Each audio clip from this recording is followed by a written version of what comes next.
So மஞ்சரிக்கும் ஜாக்லினுக்கும் ஒரு சின்ன சண்டை. என்ன சண்டை அப்படின்னு பார்த்தீங்கன்னா, ஷாப்பிங் டாஸ்க்குக்கு இந்த வாட்டி கால்குலேஷன்ஸ் எழுதுறது ரயான்.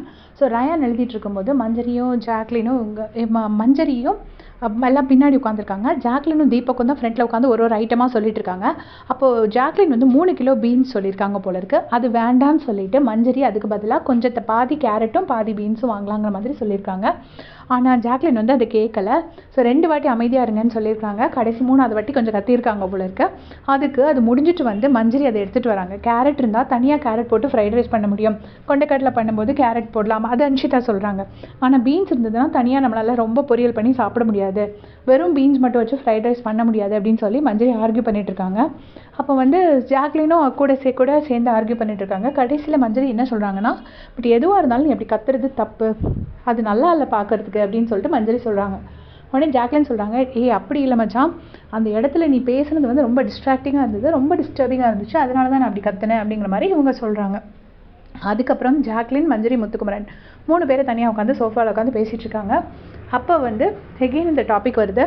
அப்போ வந்து முத்துக்குமரனும் மஞ்சரி 2 பேருமே என்ன சொல்கிறாங்கன்னா, அந்த இடத்துல கோவம் வரதான் செய்யும், இருந்தாலும் அப்படி கத்தக்கூடாது, ஒரு ப்ரெஷரில் நம்ம எப்படி ஒர்க் பண்ணுறோங்கிறதுல தான் அது இருக்குது அப்படின்னு சொல்லிட்டு முத்துக்குமரன் என்ன சொல்கிறாருன்னா, நான் கூட ரயான் எழுதும்போது நீங்கள் நோட்டீஸ் பண்ணிங்கன்னா தெரிஞ்சிருக்கோம், ஷாப்பிங் டாஸ்கில் ஒரு 1000 ரூபா, மொத்தம் 4200 ரூபா தான் பட்ஜெட்டு. ஸோ ஒரு 1000 ரூபா வரும்போதும் முத்துக்குமரன் வந்து ஒரு கோடு போட சொல்லியிருப்பார்.